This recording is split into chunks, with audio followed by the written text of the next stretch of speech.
बिस्मिल्लाहिर्रहमानिर्रहीम। सिर्फ 5 मिनट का मदरसा कुरान और हदीस की रोशनी में 9 जुमादुल ऊला। नंबर 1, इस्लामी तारीख। औस और खजरज में मोहब्बत और यहूद की दुश्मनी। मदीना तैयबा में मुख्तलिफ कबीले आबाद थे। उनमें मुशरिकों के 2 कबीले औस और खजरज थे। उनके अक्सर अफराद इस्लाम में दाखिल हो गए थे। इस्लाम से पहले उन दोनों कबीलों में हमेशा लड़ाई रहा करती थी। आप सल्लल्लाहु अलैहि वसल्लम की आमद के मौके पर ईमान कबूल करने की वजह से दोनों कबीलों के दरमियान मोहब्बत पैदा हो गई और एक दूसरे के भाई बन गए। इसी तरह यहूदियों के 3 कबीले बनु नदीर, बनु कुरैज़ा और बनु कैनुका आबाद थे। रसूलुल्लाह सल्लल्लाहु अलैहि वसल्लम जब हिजरत करके मदीना पहुंचे तो यहूदियों के मजहबी हुकूक की हिफाजत और मुसलमानों के दीन की दावत व इशाअत के पेश नज़र उनसे चंद शर्तों पर मुआहदा कर लिया। यहूदी इसके बावजूद इस्लाम और मुसलमानों की बढ़ती हुई ताकत को देखकर हसद करने लगे और अंदर ही अंदर इस्लाम के खिलाफ साजिश करने लगे। जब उनकी नफरत व आदावत और बदअहदी हद से बढ़ गई तो उनको अपनी शरारत और साजिशों की सज़ा भुगतनी पड़ी। नंबर 2, अल्लाह की कुदरत। ज़मीन का अजीब फ़र्श।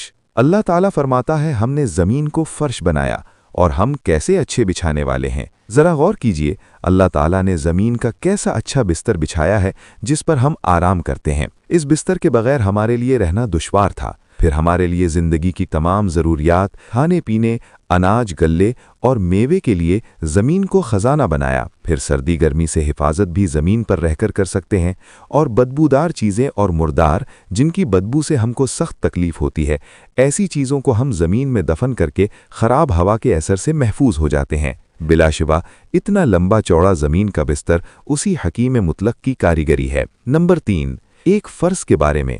नमाज के लिए मस्जिद जाना। रसूलुल्लाह सल्लल्लाहु अलैहि वसल्लम ने फरमाया, तुम में से जो शख्स अच्छी तरह मुकम्मल वुज़ू करता है फिर नमाज ही के इरादे से मस्जिद में आता है तो अल्लाह ताला इस बंदे से ऐसे खुश होते हैं जैसे कि किसी दूर गए हुए रिश्तेदार के अचानक आने से उसके घर वाले खुश होते हैं।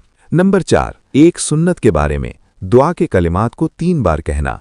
रसूलुल्लाह सल्लल्लाहु अलैहि वसल्लम दुआ व इस्तग़फ़ार के कलिमात को 3-3 मरतबा दोहराना पसंद फरमाते थे। नंबर 5, एक अहम अमल की फजीलत। शर्म व हया ईमान का जुज़ है।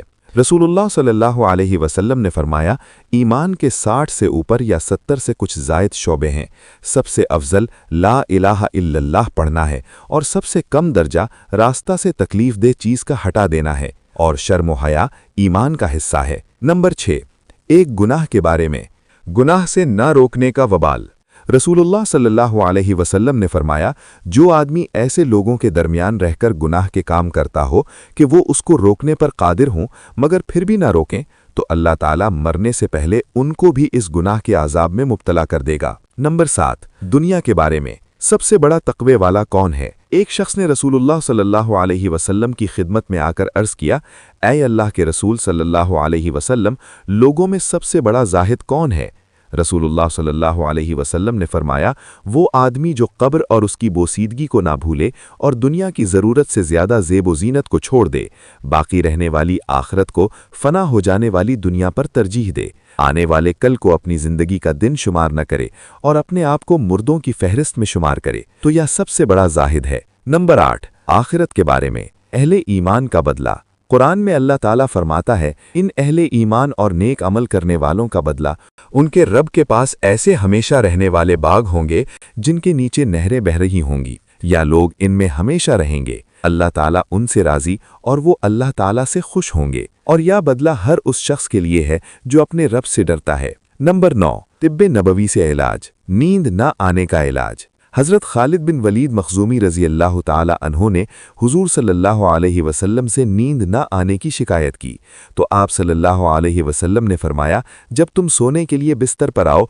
तो यह कह लिया करो, अल्लाहुम्मा रब्बस समावातिस सबई वमा अज़ल्लत व रब्बल अरादीना वमा अक़ल्लत व रब्बश शयातीनी वमा अज़ल्लत कुल्ली जारन मिन शर्रि ख़ल्क़िका कुल्लिहिम जमीआ अन यफ़रित अलय्या अहदुन मिनहुम औ अन यबग़िया अलय्या अज़्ज़ जारुका व जल्ल थनाउका वला इलाहा गैरुका वला इलाहा इल्ला अंत। नंबर 10, कुरान की नसीहत। कुरान में अल्लाह ताला फरमाता है, और अल्लाह का सहारा मजबूती से पकड़ लो, वही तुम्हारा काम बनाने वाला है, और जिसके काम बनाने वाला अल्लाह हो तो अल्लाह ताला क्या ही अच्छा काम बनाने वाला है और क्या ही अच्छा मददगार है।